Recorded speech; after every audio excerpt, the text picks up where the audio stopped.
Hello. So I'm just going to talk a little bit about my poetry collection called Giants Causeway. So Giants Causeway was born out of the idea of visiting different locations in the UK and then writing short poetry collections about them.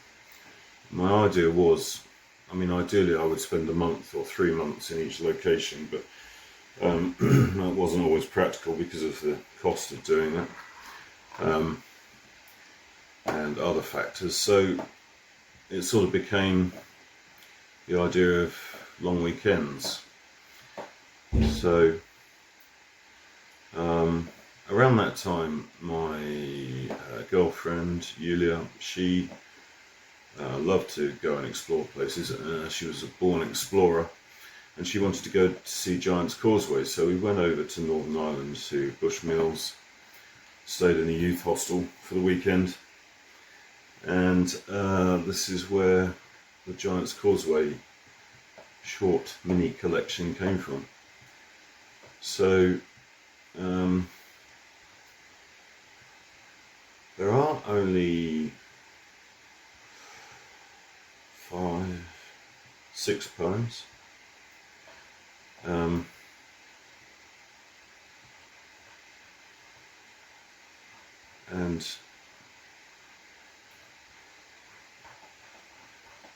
I really like this collection because I was really inspired by Giants Causeway. It's a fantastic mystical place to go and visit. Depending on what you believe, whether the mystery is in the location or in your mind because of the perception of the location.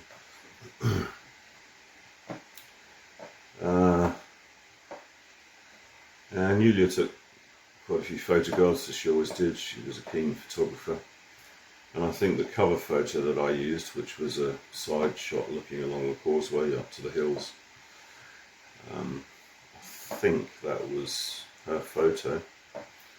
And I think I've credited her in the collection, which has never been published but is on my website, one of my websites, but will be credited in the Complete Works Place book, which is forthcoming. I really tried to capture the mystery of the place, I think.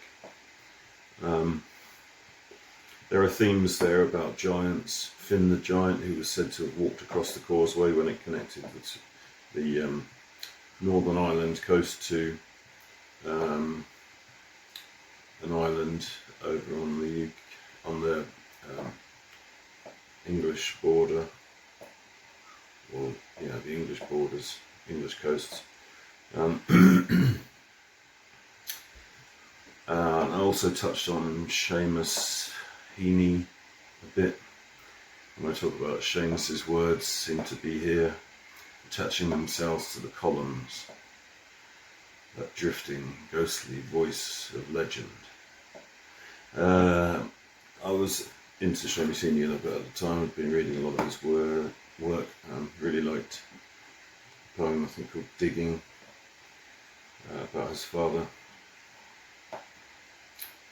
It's also about, the poetry is about transitions. So, how we change ourselves, our personality, our character, the experiences we have, our learning, and it continues my main focus theme, which is for poetry, which is on locations and our human relationship with locations and places and the phenomenology of places.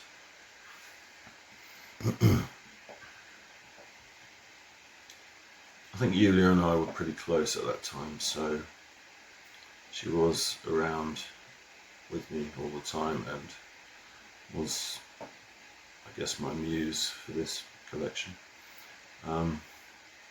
as well as the location. I did a few sketches as I was starting to do around that time, which is one sketch for each poem, and they are in the PDF version, which was never formally published, but is on my website, simoneddyart.gallery.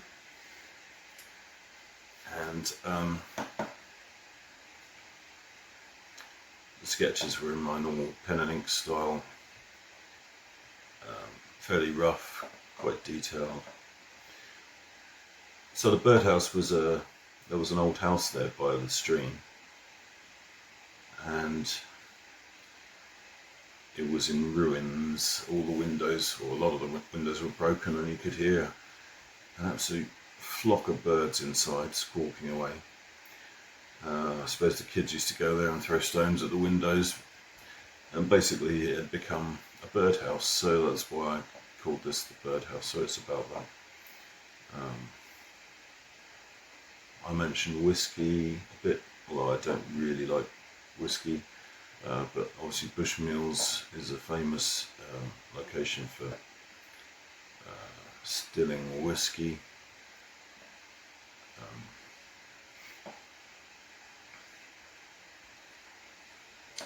White Park Bay. We did travel a little bit around Northern Ireland, not much in the 3 days we were there. So we also went to a place called White Park Bay, stayed in another hostel, and in that poem White Park Bay I wanted to capture the view looking out from the coast on the picnic benches by the hostel, across the Sea of Moyle, as it says in the poem.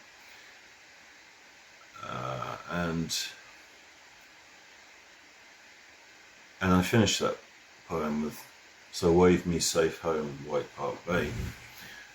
And the reason I wrote that is because I observed that in Northern Ireland, when people said goodbye to each other, they would always say "safe home," which I presume to mean have a safe journey home, and get back home safely. And I really liked that. I thought it was really nice, and I just wanted to capture that in there because it was a bit of the local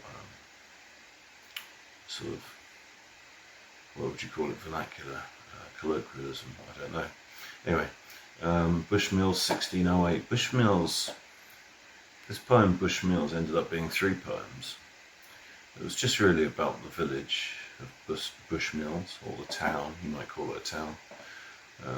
It's not much bigger than a village. And this is written about 3 different years. So you've got the old history of 1608, which was about the sinking of a ship, a Spanish ship, Spanish galleon, I suppose it was, on a stormy night on the craggy coasts of Northern Ireland, of Bushmills. Many lives lost. And then we got 1902, and we talk about giants again in the poem.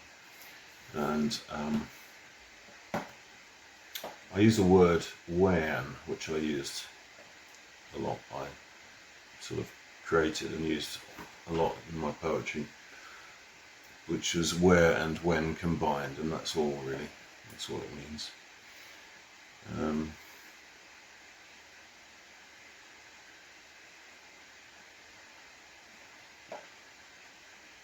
So that was supposed to capture the sort of farming era,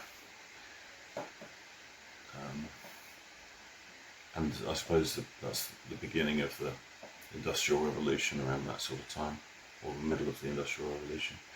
And then Bushmills 2015, a hidden Venice of weirs and mills, of flax and paper, corn and spade, of Palmer's Mill East and Curry's Mill West. There is something perfect about centuries of organic town planning. So I think there were 2 mills, I don't remember now, but it looks like one in the east called Palmer's Mill and Curry's Mill was in the west of the town. Oh, there are 6 or 7 mills, I say, in the poem, so there you go, quite a few mills. Yeah, I vaguely remember that now.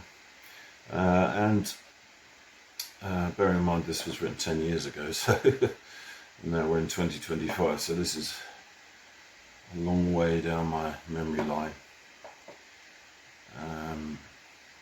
This idea at the end of Bushmill's 2015 poem about, I mentioned phenomenology, well, phenomenological ontology, which is a really long phrase to put in a poem, but it was one that became important to me. It's an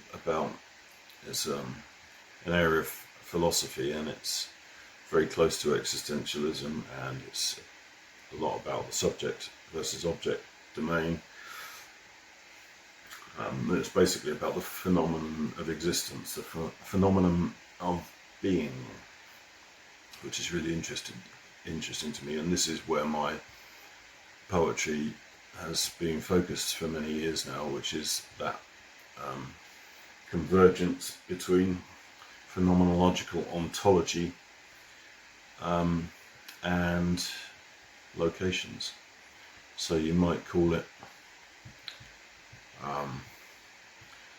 psychogeographical phenomenological ontology, if you were to describe my poetry accurately.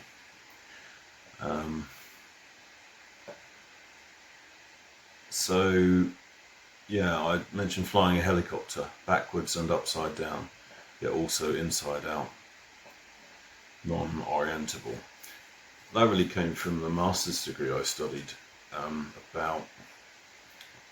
I'd finished it about 3-4 years before I wrote this, and it was one of the things that was mentioned about becoming an executive. So it was an MBA, executive MBA, business masters, and that was one of the things that had been said, that when you become an executive, it's a bit like flying a helicopter backwards and upside down.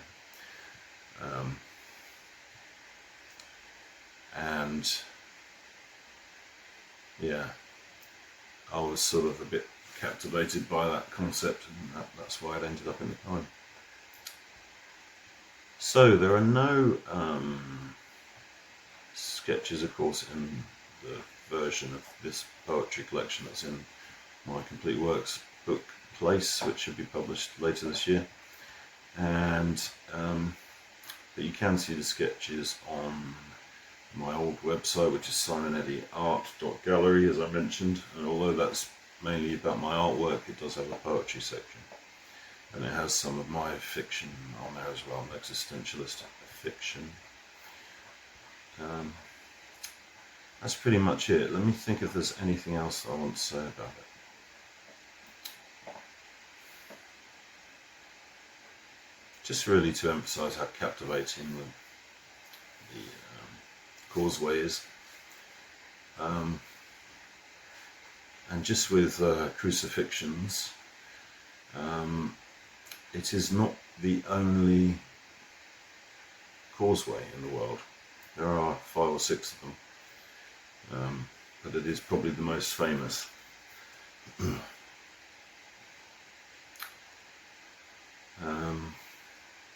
I think I also turned some of those formations in the causeway, the hexagonal or octagonal basalt columns, into features, like character-based features. So, and I think some of them were already named. So I think there's something about the giant's chair, and there's an archway, and I'm not sure which ones are which, but some were already named by the local people. And some I may have put a name to. But there we go. I think that's it really. I dedicated the original collection to Yulia, and that still of course stands, whatever may have occurred towards the end of the relationship. It's all water under the bridge to me now, and I hope it is for her. And I'm not in contact with her. This is still dedicated to her, and our love, I guess. That's it.